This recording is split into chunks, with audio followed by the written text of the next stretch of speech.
আমি এই চট্টগ্রামের যুবলীগ, ছাত্রলীগ, আওয়ামী লীগের যে তরুণ নেতৃত্ব, স্বেচ্ছাসেবী লীগ যারা মিছিল করছে, আমি এদেরকে ধন্যবাদ জানাই, এদের কাছে কৃতজ্ঞ।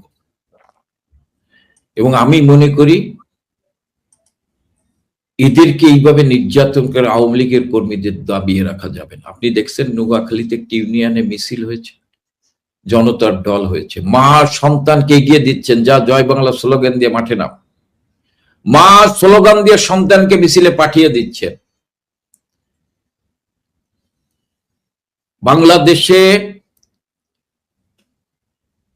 এই কয়েকদিন আগে একজন সব অঘটনের নায়ক, একজন উপদেষ্টা, উনি জরিপ করেছেন, তার জরিপ এসেছে 83% লোক মনে করে শেখ হাসিনা দেশে আসা উচিত। এই যে জনতার যে সমস্ত জেল জুলুম হুরিয়া মব সন্ত্রাসকে উপেক্ষা করে আওয়ামী লীগের, যুবলীগের, ছাত্রলীগের, স্বেচ্ছাসেবী লীগের, শ্রমিক লীগের, তৃণমূলের কর্মীরা, নেতৃবৃন্দ বিভিন্ন জেলায় জেলায় মিছিল করছেন, একদিন জনগণ তাদের সাথে মিছিলে নামবে, সেই বিস্ফোরণ ঘটবে এবং সেই বিস্ফোরণেই বঙ্গবন্ধু তনয়া শেখ হাসিনা সেই জনবিস্ফোরণের নেতৃত্ব দেবে এবং সেদিন তিনি দেশেই জনবিস্ফোরণের নেতৃত্ব দেবেন।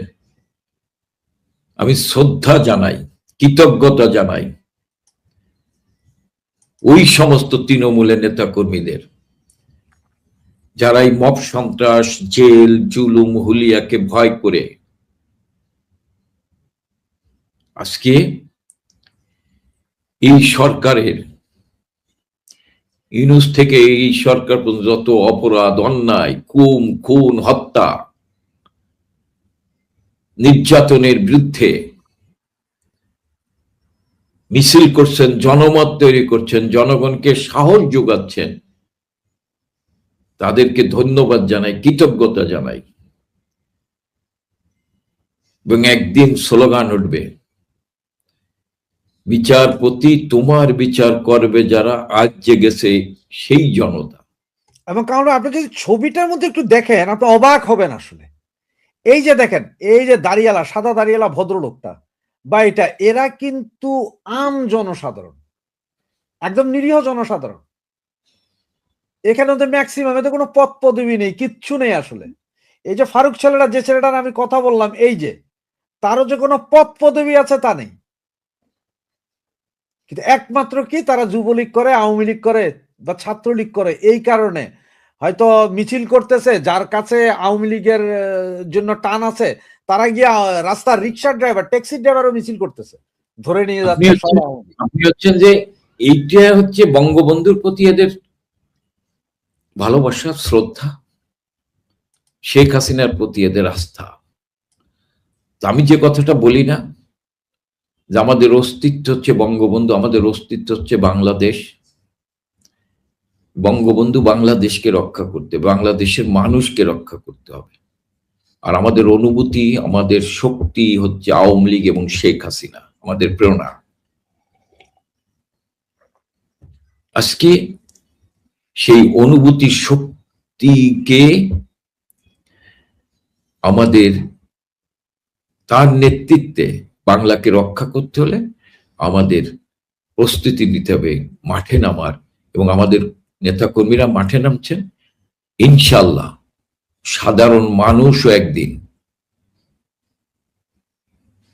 এই যে সাধারণ মানুষ নামা শুরু হয়েছে, রিক্সাওয়ালা, দিনমজুর, সর্বস্তরের মানুষ মাঠে নামবে এবং তারা তাদের প্রিয় নেত্রীকে তাদের মাঝে ফিরিয়ে নেবে। আপনারা বলেন এখন যে জননেত্রী শেখ হাসিনার প্রত্যাবর্তন 02, এটার কারণটা কি?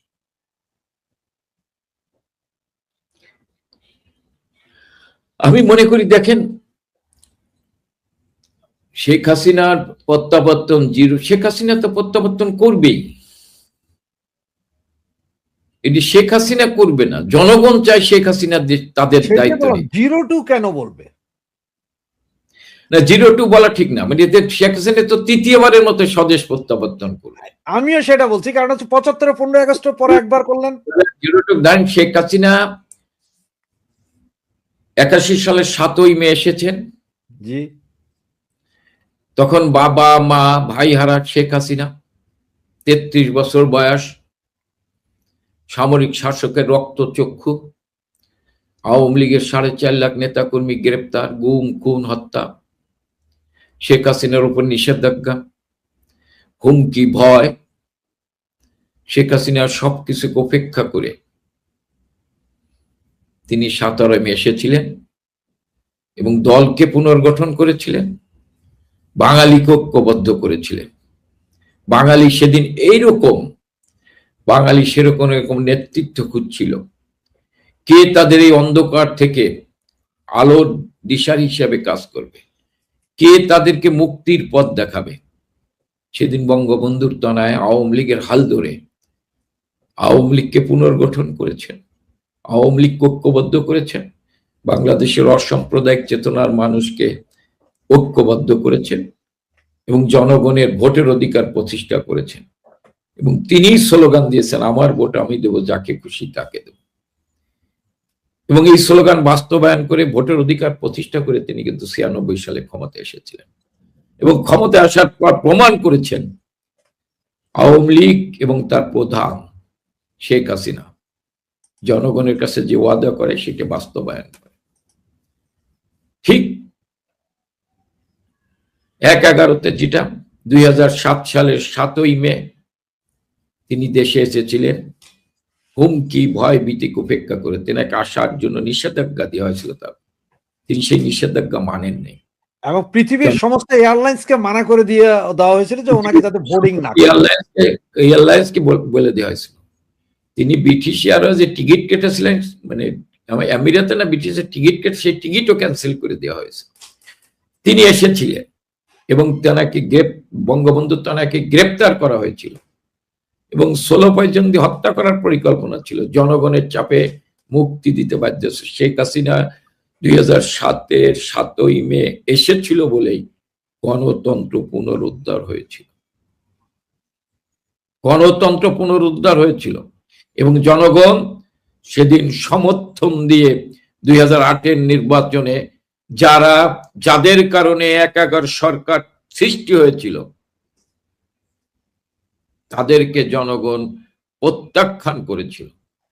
যারা 2001 থেকে 2006 ক্ষমতায় থেকে বাংলাদেশকে জঙ্গিবাদের রাষ্ট্রে পরিণত করেছিল, দুর্নীতিতে 5 বার চ্যাম্পিয়ন করেছিল, তাদেরকে জনগণ প্রত্যাখ্যান করেছিল। আজও বাংলাদেশের জনগণ এখন মনে করে এই দেশটাকে রক্ষা করতে হলে, এই দেশটাকে নিরাপদে রাখতে হলে, এই দেশটাকে বাসযোগ্য করতে হলে, বা এই দেশে যে 71 তাকে রক্ষা করতে হলে, অসাম্প্রদায়িক চেতনার বাংলাদেশ রাখতে হলে তাহলে শেখ হাসিনার বিকল্প আর কেউ নেই। শেখ হাসিনার বিকল্প শেখ হাসিনা। আর জনগণ আজকে একজন রিকশাওয়ালা দিনমজুর, সেও বলছেন যে আমরা শেখ হাসিনার চাই, কারণ শেখ হাসিনা আমাদের নিরাপত্তা দিতে পারবে। শেখ হাসিনা আমাদের অন্ন বস্ত্রের বাসস্থানের ব্যবস্থা করেছে। শেখ হাসিনা 16 বছর ক্ষমতায় ছিল, আজকে বাংলাদেশকে এক অনন্য উচ্চতায় নিয়ে গিয়েছে। আজকে যেদিকে তাকাবেন শেখ হাসিনার হাতের স্পর্শ। আজকে উন্নয়নের মহাসড়কে বাংলাদেশ, সামাজিক নিরাপত্তা বাংলাদেশ দিয়েছেন শেখ হাসিনা। আজকে এই কারণে মানুষ আজকে শেখ হাসিনা কাছে, আর এই কারণে যারা সন্ধ্যাকালীন ভোটে নির্বাচিত সরকার, তারা ইউনূসের ধারাবাহিকতা রক্ষা করছে এবং আওয়ামী লীগ না, শেখ হাসিনার জনপ্রিয়তায় তারা ভীত হয়ে, আতঙ্কিত হয়ে তারা আওয়ামী লীগের নেতাকর্মীদের উপর অত্যাচার নির্যাতন করছে। না, আমার যে সেকেন্ড প্রশ্ন, যেটা আর একটু সংক্ষেপে আপনি যদি দেন, কারণ টাইম একদম আমাদের শর্ট, সেটা হচ্ছে যে গতকাল সম্ভবত আপনাদের ওয়ার্কিং কমিটির একটা মিটিং হয়েছে। বা না গত 2 বছর, না আমার কাছে যতটুকু আমি জানি, এখন হয়েছে কিনা তা জানি না, তবে গত 2 বছর যাবত আপনারা নেত্রীর সাথে কন্টিনিউ যোগাযোগ আছে আপনাদের সকলের। এই 4-5 দিন আগে 2-3টা পত্রিকায় দেখলাম যে শেখ হাসিনা এবং শেখ রেহানার মধ্যে একরকম ফাটল, রেহানাপন্থী নেতারা যাবে। আমি একটু জানতে চাচ্ছি, শেখ রেহানা কি আওয়ামী লীগের কোনো দলীয় কোনো কমিটিতে ছিল, মন্ত্রী মিনিস্টার ছিল, বা তেমন কিছু ছিল কিনা, নাকি এটা কোনো একটা আরেকটা ম্যাটিকুলাস ডিজাইন? শোনেন, এখন অনেক ধরনের ম্যাটিকুলাস ডিজাইন হচ্ছে। আওয়ামী লীগ যত ঐক্যবদ্ধ হচ্ছে, বাংলাদেশের জনগণ, আওয়ামী লীগ ঐক্যবদ্ধ, বাংলাদেশের জনগণ যত আজকে যারা জোর করে রাষ্ট্রীয় ক্ষমতায় দখল করেছে এবং তাদের মাধ্যমে যারা সন্ধ্যাকালীন ভোটে নির্বাচিত হয়েছে, তারা বাংলাদেশের মানুষকে বিভ্রান্ত করার জন্য বিভিন্ন সময় বিভিন্ন কথা বলে। আমি মনে করি আল্লাহ ছোট আপাকে ৭৫-এর 15ই আগস্ট রক্ষা করেছেন শেখ হাসিনাকে সাহস দেওয়ার জন্য, শক্তি যোগানোর জন্য, অনুপ্রেরণা দেওয়ার জন্য। দেখেন, বঙ্গবন্ধু পরিবারকে ওরা ভয় পায়।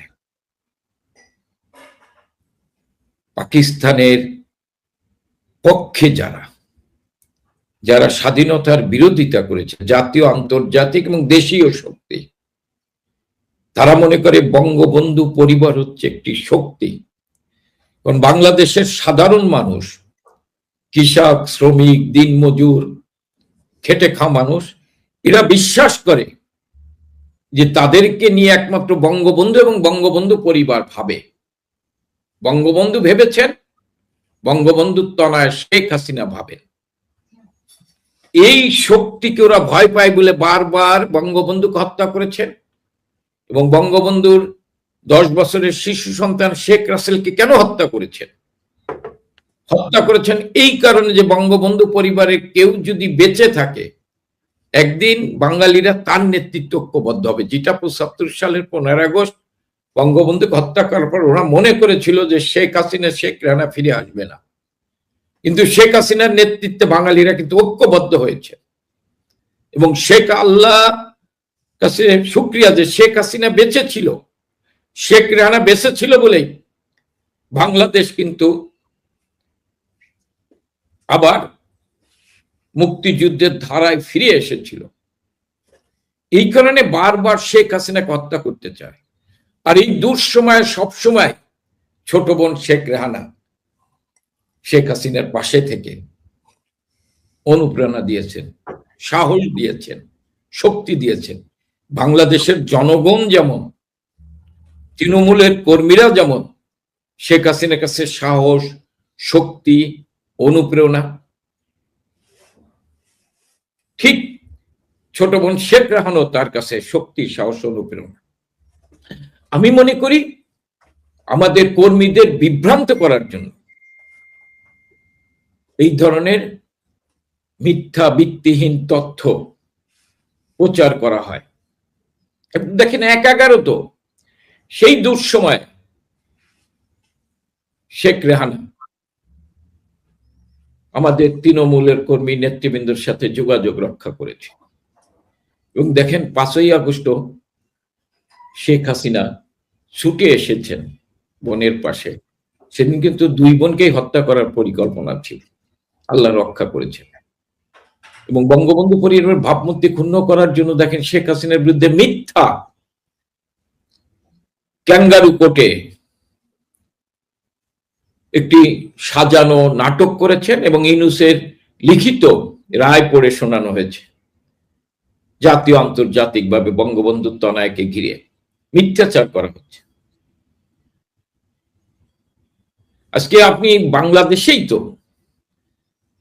আপনি অ্যাডভোকেট মহাসিন সাহেব কি বলছেন যে ইউনূস জাতিসংঘের প্রতিনিধিকে ঘুষ দিয়ে 650 জনের জায়গা 1400 লোক খুন হয়েছে লিখেছেন। এবং এই খুনটা কারা করেছেন, 7.62 রাইফেল কারা ব্যবহার করেছেন, পুলিশ কারা হত্যা করেছে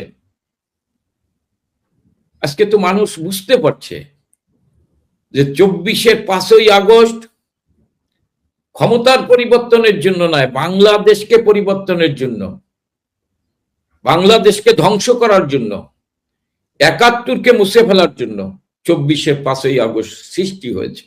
এটা তো আমার কথা না। আজকে বাংলাদেশে যারা, কারণ আমাদের এই যেসব সাংবাদিকরা এইসব রিপোর্ট গুলো করেন আর কি, দূরবীন দিয়ে অনেক কিছুই দেখেন ওনারা আসলে। তো ওনাদের মধ্যে আরেকজন সাংবাদিক, বিশিষ্ট সাংবাদিক জনাব মতি ভাই, উনি একটা 3 পাতার পদত্যাগ পত্র পড়েছিলেন। আপনি কি পেয়েছেন পদত্যাগ পত্রটা? ভ্যানিটি ব্যাগে ছিল। এটা মতিউর রহমান সাহেব উনি কি বলেন এটা তো বাংলাদেশের মানুষ বোঝে, আমি কোনো মন্তব্য করতে চাই না। এটা বাংলাদেশের মানুষ। আমি আপনাকে একটা ভিডিও দেখাচ্ছি, যদি দেখেন। এই যে ভিডিও,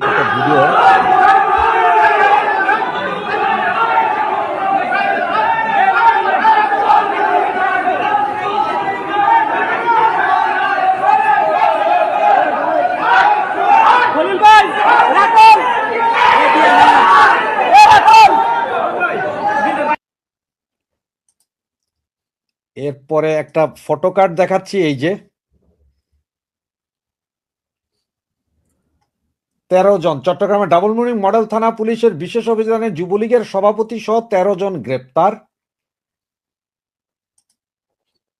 এটা, এই ছেলেটা হচ্ছে ওমর ফারুক, সে নগর যুবলীগের সংগঠক। বর্তমানে যেসব মিছিল মিটিং গুলো হচ্ছে এগুলো সবগুলোতেই সে যায়, সে নিজেও অনেকগুলো মিটিং মিছিল করিয়েছে। আজকে তাদেরকে অ্যারেস্ট করা হলো। আপনারা বলছেন যে নেত্রী দেশে ফিরবে, প্রতিনিয়ত প্রচুর মিছিল হচ্ছে আর প্রতিদিন গ্রেপ্তার হচ্ছে। চট্টগ্রামে সবচেয়ে বেশি, গত 3 দিন আগে 80 জন, আজকে 15 জন, এর ভিতরে তো আরো গেছে, মানে আমার মনে হয় এই পর্যন্ত 200-র উপরে।